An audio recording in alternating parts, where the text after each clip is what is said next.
British advanced pain clinic, నొప్పి మాయం, surgery దూరం. For appointments 91555563. ప్రేరణ గేమ్ ఏంటంటే అవతల వ్యక్తిని పోక్ చేసి వాళ్ళ రియల్ని బయటికి తీసుకొని వచ్చి ఇలా చేస్తూ ఉంటుంది, అవతల వాళ్ళని ఎక్కువ పోక్ చేస్తూ ఉంటుంది అని అన్నారు అనుకుంటున్నారు. యాక్చువల్లీ దానికి ఏం చెప్తారు? మీకు అందరూ నన్ను పోక్ చేసింది కనిపించలేదా అంటాను. ప్రతి ఒక్కరు అంటే నాకు అందరికి ఈజీగా తెలిసిపోయింది. ఇప్పుడు నాతో ట్రావెల్ చేసిన ఫస్ట్ ఓజీస్ అందరికి ఒక 1-2 వీక్స్ లోనే తెలిసిపోయింది దట్ నాకు కోపం ఫాస్ట్ గా వస్తుంది. అండ్ 5 వీక్స్ నేను ఉన్నా టీవీలో వైల్డ్ కార్డ్స్ అందరూ నాకు ఎక్కడెక్కడ ఏమేం ట్రిగర్ అవుతుంది అంతా చూసుకుని వచ్చారు. సో ఒక్క పాయింట్ లో అయితే నాకు ఎక్కడ కోపం వస్తుంది, దేనికి కోపం వస్తుంది అందరికీ తెలుసు. ఈజీగా నన్ను ట్రిగర్ చేసేసారు. సో నాకు ఏదైనా తప్పు ఉంటే నేను తగ్గను, చెప్పేస్తా. మీరెవరైనా అండి, నా ఫ్రెండ్ ఉండండి, నాకు బాండ్ లేని వాళ్ళు ఉండండి, ఏదైనా తప్పు అనిపిస్తూ ఉంటే లేకపోతే like if you're triggering me I will react. So అంతే. సో మీరు ఎలా ఉన్నారో దాన్ని నేను ఏ ప్రాబ్లం లేకుండా ఏ మొమాటం లేకుండా నేను చెప్పేస్తా. అది మీకు నచ్చక మీరు నేను నోరు జారుతున్నా లేకపోతే ఈమె ఏంటి ఇంత హార్ష్గా ఉంది అంటే మీరు అలా ఆడకండి, నన్ను ట్రిగర్ చేయకండి. మీరు నన్ను బ్యాడ్గా ట్రీట్ చేస్తే నేను దాని గురించి మాట్లాడతా. తట్టుకోను. మీరు నాకు ఎవరు అనేసి నేను తట్టుకోవాలి. మీరు నన్ను సరిగా మీరు నన్ను ట్రీట్ చేయట్లేదు, నేను కూడా కో-కంటెస్టెంట్. సో నన్ను రెస్పెక్ట్ తో ట్రీట్ చేస్తే నేను హ్యాపీగా ఫన్గా ఉంటా. నన్ను గోకాలి అంటే పోక అనేసి మీరు వచ్చేసి ఓ ఈమె నవ్వుతూ ఉంటది అంటే ఎవరు నవ్వుతూ ఉంటారు?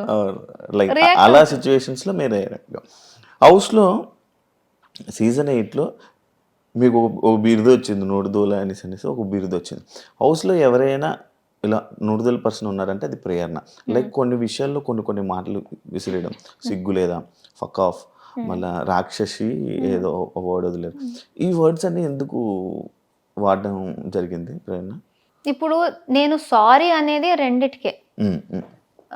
విష్ణు మ్యాటర్లో క్యారెక్టర్లెస్ and the F word in Nikhil's case. Vishnu దాంట్లో నేను వేరే ఏదో చెప్పాలి, నేను ఫేక్ క్యారెక్టర్ అని చెప్పాలి అనుకున్నా, క్యారెక్టర్ లెస్ అని వచ్చింది. ఫేక్ క్యారెక్టర్కి క్యారెక్టర్లెస్కి చాలా తేడా ఉంది. నా మైండ్లో అప్పటికి అది ఫేక్ క్యారెక్టర్, నువ్వు చూపిస్తున్న క్యారెక్టర్ వేరే, నువ్వు నీ గురించి చెప్పుకునే క్యారెక్టర్ వేరే, ఇది జరుగుతూ ఉంది. అక్కడ ప్రభావతి చాలా గట్టిగా ఆడేసాం అందరూ. ఆ ఆవేశంలో క్యారెక్టర్ అనే వర్డ్ మాత్రం ఉండిపోయి అది చెప్పినప్పుడు లెస్ తో వచ్చేసింది. అది డెఫినెట్లీ అదే స్లిప్ అంటారు, అది మాటలు జారడం. సో నేను ఫేక్ అని చెప్పడానికి పోయి ఆ లెస్ అని వచ్చేసింది చూడండి, that was a mistake. And నేను నిజంగా అది ఒక్కటి తీసుకోవాలి అనుకుంటే నిఖిల్ విషయంలో, విష్ణు విషయంలో ఈ 2 వర్డ్సే నేను తీసుకుంటా, అది చెప్పకూడదు. చిన్నప్పటి నుంచి నా నిక్ నేమ్ మా అమ్మ నన్ను పిలిచేది రాక్షసి అని. ఒక్కసారి టీవీలో కూడా మదర్స్ డే ఈవెంట్ కి మా అమ్మ వచ్చేసి అందరు ముందు చెప్పేసింది, ప్రేరణ నేను రాక్షసి అని పిలుస్తా అనేసి. జనరల్ గా నాకు రాక్షసి అనే వర్డ్ ఒక పెద్ద తప్పులాగో లేకపోతే అయ్యో ఏంటి అంతగా అలా చెప్పేసింది అనే వర్డ్ కాదు. ఎందుకంటే మా అమ్మ నన్ను కోపం వచ్చినప్పుడల్లా అలా పిలుస్తుంది. సో నాకు రాక్షసి అనేది it was not like that. ఆ పాయింట్ లో ఏమైంది, గట్టిగా ఆడుతున్నాం, విష్ణు వచ్చేసి ఇలా నన్ను గీరింది. దానికన్నా ముందు నా చెయ్యి అనుకుని బై మిస్టేక్ సీతా చెయ్యి కొరికేసింది. బట్ అది బై మిస్టేక్ సీతా చెయ్యి, విష్ణు కొరికింది నా చెయ్యి అనుకుని. సో నా లక్కీకి నేను తప్పిపోయా, లేకపోతే ఆ కోరిక నాకు వచ్చేది. సో ఇదంతా నాకు దీనికన్నా ముందే తెలిసింది, నన్ను కొరకాలని చూసింది. అండ్ ఇప్పుడు వచ్చేసి నేల్స్ తో ఇలా గీరింది అనేసి అదంతా చూసి వచ్చింది రాక్షసి అన్నాను. సో అలా రఫ్గా బిహేవ్ చేస్తూ ఉంటే లైక్ రాక్షసి. అంతే. దానికి ఎక్కువగా దానికి మీనింగ్ ఏం లేదు. జనరల్ గా అది రఫ్ గా నన్ను వైలెంట్ గా చేస్తున్నాం అనేసి ఆ రాక్షసి అని వచ్చింది. బట్ ఐ డోంట్ థింక్ అది నేను జారి చెప్పలేదు, ఆ యాక్షన్స్ కి నేను చెప్పాను. అలానే నిఖిల్ది జారడమే, ఎందుకంటే అప్పుడు జరిగిన situation I think over power ఎంత అయిందంటే, మేము యూజువలీ బయట జనరల్ గా చాలా వర్డ్స్, పిచ్చి పిచ్చి వర్డ్స్ వాడుకుంటాం. ఇప్పుడు ఫ్రెండ్స్ తోనే చాలా. Nikhil is my friend. అక్కడ అలాగనేసి నేను ఏదైనా చెప్పొచ్చు అని కాదు. ఇలాంటి షోలో చాలా కంట్రోల్ చేసుకుంటాం, ఇలాంటి వర్డ్స్ రాకూడదు అనేసి. అక్కడ ఏం జరిగిందంటే, నేను అక్కడ కూడా చెప్పాను, నాకు ఆ రోజు ఫీమేల్ ప్రాబ్లం ఆ రోజు ఉంది. Emotionally, mentally and physically also చాలా స్ట్రెయిన్ అయిపోయింది. జస్ట్ దానికన్నా ముందే గౌతమ్తో గొడవ జరిగింది నిఖిల్ది. ఆ గొడవని పట్టుకుని గౌతమ్ టీంలో ఉన్న వాళ్ళని ఓడించాలి అనేసి, గౌతమ్ టీం ఓడిపోవాలి అనేసి నిఖిల్ ఆ కసితో వచ్చాడు మా మీద అటాక్ చేయడానికి. వేరే ఎవరిని అటాక్ చేయలేదు. బట్ వాడు అటాక్ చేసే ముందు సారీ చెప్పాడు. నువ్వు నీ గేమ్ ఆడతావంటే నువ్వు ఆడుకో, నువ్వు వాడి మీద ఉన్న కోపంతో మమ్మల్ని అటాక్ చేయడానికి వచ్చేదే కాకుండా సారీ చెప్పేసి మరి అటాక్ చేస్తున్నావు. వాడి మీద కోపం మా మీద ఎందుకు చూపిస్తున్నావు? చూపించకు. చూపిస్తావంటే సారీ చెప్పకు, నీ గేమ్ ఆడుకో, పర్లేదు.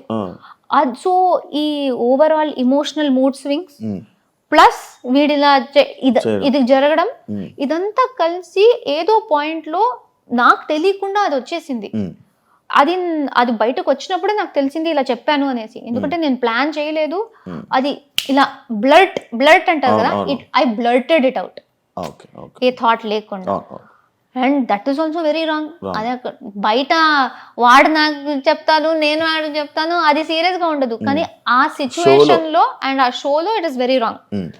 ఈ రెండే, వేరే ఏది నాకు నోటు దూల అని నేను చెప్పుకోను. ఎందుకంటే ఎవరు ఎలా బిహేవ్ చేసినా, ఇప్పుడు చాలా మంది ఫస్ట్ వీక్ నుంచి నేను ఏమి చెయ్యకపోయినా ఇన్హ్యూమన్, ఇన్సెన్సిటివ్, ఈగో, యాటిట్యూడ్, జెన్యుయిన్ కాదు, ఈ నోటి దూల, రూడ్, ఇరిటేటెడ్, ఇదన్నీ వర్డ్స్ నాకు వాడారు. ఈ వర్డ్స్ వాడిన వాళ్ళకి ఎందుకు నోటి దూల అని పేరు రాలేదు? ఎందుకంటే వర్డ్స్ వాడేది నా మీద చాలా మంది వాడుతూనే ఉన్నారు. సో అది వర్డ్ వాడేసరికి అది నోటి దూల కాదు. ఇప్పుడు నేను చెప్పుకోవాలి, వాళ్ళు ఇలా మాట్లాడారు కదా. గౌతమ్ ఏంటి అది సిగ్గు లేదా అంటే, తెలుగు రాక లేకపోతే? వాడు సిగ్గు లేకుండా నవ్వాడు, నువ్వు సిగ్గు లేకుండా నవ్వుతున్నావు అని చెప్పాను. అది నోటి దూల ఎక్కడ, అది జారడం ఎక్కడ? ఇప్పుడు మీరు అది చేస్తున్నారంటే నేను అదే చెప్తాను. అది ఫన్ లో తీసుకోవచ్చు కదా, లైక్ తినేశారు పండు. బట్ అది ఫన్ కాదు అక్కడ. It's not funny. బికాజ్ నేను ఒకటి చెప్పాక కూడా చేస్తున్నావంటే సగానే సగం కూడా ఫుడ్ మీద అయ్యాయి కదా హౌస్లో. అది కావాలని చేస్తారు. I don't really care. ఎందుకంటే సగం టైం తర్వాత వాళ్ళు ఈజీగా ప్రేరణని ఊరికే అయినా ఏదైనా ప్రేరణ మీద కిచెన్ రిలేటెడ్ లో చెప్తే ఎవరైనా నమ్మేస్తారు. సో ప్రేరణకి ఈజీగా ఏమైనా చెప్పొచ్చు, ట్రిగర్ అయిపోతుంది అనేసి చాలా చేశారు. So I don't really mind. ఈ సీతాఫల్ విషయం కూడా మళ్ళీ చెప్పేస్తున్నా, that sitaphal I don't care. అక్కడ నేను తినకు అన్నా, ఎందుకంటే వాడు దీనికన్నా ముందు 5 తిన్నాడు. నేను అప్పుడు చీఫ్, మీరున్నారు హౌస్లో, నేను చీఫ్ కాబట్టి నేను ఇంట్లో ఉన్న రేషన్ కూడా చూసుకోవాలి. మీరు వచ్చేసి అది నా రేషన్లో కూడా, ఎందుకంటే నేను కూడా హౌస్ మేట్, నాకు ఎక్కడా అని మీరు అడిగితే నేనేం సమాధానం చెప్పాలి? Then you will come and tell me, mega chief అయ్యి కొంచెం నువ్వు మేనేజ్ కూడా చేయడం రాదు నీకు, నువ్వెందుకు మెగా చీఫ్ అయ్యావని మీరు వచ్చి చెప్తారు. గౌతమ్ 5 తినేశాడు అప్పటికి. 5 తినేశాడు, నాకెందుకు? 5 తినడానికి నేను 5 గురించి కూడా చేయాలి, కానీ 1 గురించి ఎందుకు చేస్తా? సీతాఫల్ గురించి కాదు అసలు. నువ్వు 5 తిన్నావు గౌతమ్, 1 వదిలేసే, ఎందుకంటే చాలా మంది తినలేదు, వాళ్ళకి తినాలని ఉంది అని చెప్పేసి బాగా చెప్పేసి వెళ్ళాను. మళ్ళీ వచ్చాక వీడు నా రియాక్షన్ చూడ్డానికి ఏదో చేశాను అన్నాడు. రియాక్షన్ చూడ్డానికి దాచి కూడా పెట్టొచ్చు, అప్పుడు నా రియాక్షన్ తెలుస్తుంది ఎందుకు తినాలి, కావాలని కావాలని ట్రిగర్ చేయడానికే. ఓకే తినేసావు, ఫస్ట్ లేదు నేను తినలేదు గంగవ్వ దగ్గర పెట్టాను అన్నాడు. దాని తర్వాత వేరే అందరూ లేదు తిన్నాడు అన్నారు. నేను ఏంటి అని అడిగాను, అడుగుతూనే ఉన్నాను. చాలా యారగెన్స్గా జస్ట్ నవ్వుతున్నాడు. He's only laughing. ఇప్పుడు అది ఫన్నీ, మీరు నాతో ప్రాంక్ చేయాలి అంటే ఒక్క పాయింట్లో ఓకే నేను జోక్ కోసం చేశా, మీరు అంత జోవియల్గా ఉన్నారంటే నేను మీతో ప్రాంక్ చేస్తున్నా, కానీ మీరు సీరియస్ అవుతున్నారు. అప్పుడు అది అర్థం చేసుకోవాలి కదా. నేను రే ఉండరా, నేను ప్రాంక్ కోసం చేశాను, సీరియస్ అవ్వకు, నేను జస్ట్ రియాక్షన్ కోసం చూసాను, ఐఎమ్ లైక్ సారీ కూడా చెప్పకు, బట్ ప్రాంక్ కోసం చెప్పాను, ఇలా సీరియస్ అవుతుంది అని నాకు తెలియదు అని ఆపేయాలి. నవ్వుతూనే ఉన్నాడు. నాకు ఆకలి అయింది తినేసా, అక్కడ డిన్నర్ చేసి పెట్టాము, వేరే ఫ్రూట్స్ ఉన్నాయి, తినేసా అంతే. 15 minutes నవ్వాడు. ట్రిగర్ ఎవరైనా అవుతారు. ఐ స్వేర్, మదర్ ప్రామిస్, మీరు కూడా కొట్టేవారేమో, నేనైనా అట్లీస్ట్ సిగ్గు లేకుండా నవ్వుతుందా అన్న. సో ద పాయింట్ ఇస్, అక్కడ ఫస్ట్ ఆఫ్ ఆల్ నన్ను డిస్రెస్పెక్ట్ చేసింది పాయింట్, కానీ అది ఫుడ్ మళ్ళీ వచ్చేసిందా. డిస్రెస్పెక్ట్ నుంచి ఆ మాట తప్పించి సీతాఫలం మీద వేసేస్తే చాలా ఈజీ. అక్కడ ఉన్న యాక్చువల్ మ్యాటర్ పోయి సిల్లీ మ్యాటర్ అయిపోతుంది. అండ్ నాకు జరిగిందే అది. సీతాఫలం అంటారు కానీ నేను బాగా రెస్పెక్ట్ఫుల్గా చెప్పి వెళ్ళాక కూడా, నేను చాలా టైం పేషెన్స్గా అడిగినా కూడా వాడు నవ్వుతున్నప్పుడు వాడు చేసిన యాక్షన్ ఎక్కడ పోయింది, అదెందుకు ఎవరు చూడలేదు, ఎవరు అర్థం చేసుకోలేదు. That's my point. Disrespect and that arrogance, నా మొహం మీద నవ్వడం, లైక్ నేనే జోక్ అన్నట్టు, ఆయన ప్రాంక్ చేసినట్టు కాదు, నన్ను జోక్లా చూసినట్టు నాకు అనిపించింది. సో ఐ వాజ్ లైక్, సిగ్గు లేకుండా ఎందుకు నవ్వుతున్నావు? చాలా మంది నువ్వు సిగ్గు లేకుండా తింటున్నావు ఎలా అంటావు. ఎప్పుడన్నా నేను తింటున్నావని ఫుడ్ గురించి నేను ఎప్పుడు మాట్లాడలేదు. అంతా నేను ట్రిగర్ అవుతూ కోపంలో ఉన్నప్పుడు కూడా నువ్వు నా మొహం మీద నవ్వుతూ ఉంటే ఆబ్వియస్లీ నా కోపం వచ్చింది, అంతే చెప్పాను.